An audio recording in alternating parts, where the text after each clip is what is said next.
Back to Shiksha DaCosta. Today we are going to be starting our unit on learning how to apply the sine law and the cosine law to acute triangles. In this unit, you're going to solve problems involving trigonometry, and that means you're going to be able to find the sides and the angle measures of right triangles and of acute triangles using something called the sine law and the cosine law. As part of the unit, you will figure out what those two things are and one of the best conditions that will help you decide which one you should use. And you'll take all that information and you'll apply it to real-world applications. And you'll solve problems that arise from those real-world situations involving metric, involving imperial measurements, and these problems should definitely involve either the sine law, the cosine law, or even the primary trig ratios. Let's get started.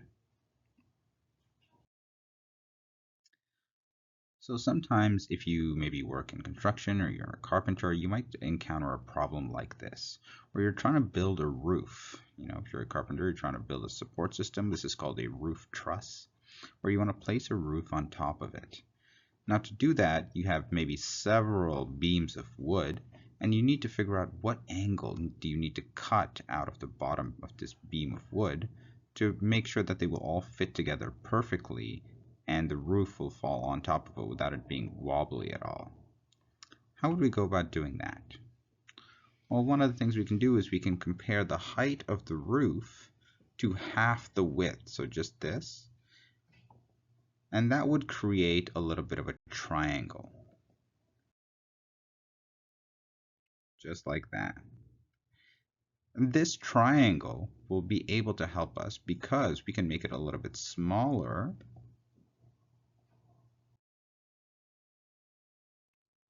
And we would notice that this triangle that we've made here is a similar triangle to the bigger triangle that we had made earlier. A similar triangle is a triangle that has the same angles, and its side lengths are proportionally grown or shrunk respectively. In this case, this is a smaller, so shrunken triangle, but it is similar because all three of these angles are the same as that big triangle we had earlier. Knowing that, we can figure out exactly what this angle is here, and we can recommend to our carpenter friend exactly how to cut this in order to get this angle here. Throughout this unit, we will do stuff like this. We will learn how to use the side lengths that we know and the angles that we do know to help us find out the measure of any of the other side lengths or angles, the ones that we don't know when we're working with triangles. For example, this angle right here, like we mentioned, when we used our knowledge of triangles to figure out what that is, we might say, okay, well, we would just subtract that from 90 and we would use that as the angle to cut over here. Or maybe I think this actually would be the angle itself that we would use to cut over here. And there we go, your carpenter would have their wood beam cut at the exact correct angle. So reality is in 3 dimensions. So why would a 2D shape like a triangle be useful to study? Well, triangles will help us learn about angles, which can help with which direction we want to go in.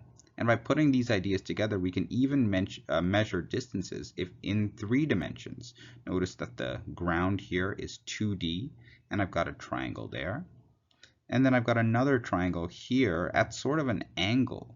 Now, how can I measure the distance from here to here? Well, I could use this flat triangle to find out what is this distance along the edge here, and then use that to figure out what is the distance over here. The triangle generally has 6 different elements. There are 3 sides and there are 3 angles. As long as you know at least 3 of these, so maybe you know 2 sides and 1 angle, or maybe you know 2 angles and 1 side, or maybe you know all 3 sides. As long as you know at least 3, you can find out what the other 3 are. Although there is one exception, and that is if you know 3 angles, you can't really figure out any side lengths from that because there could be a bunch of similar triangles with the exact same 3 angles. But anyways, generally speaking, if you know 3, you can find out the other 3. And in this unit, you're going to learn how to do exactly that for any acute triangles. If you enjoyed this video, please like, rate, subscribe, and join our mailing list. You can find this lesson as well as practice questions, solutions, handouts, and more on our storefront. Thanks and have a great day.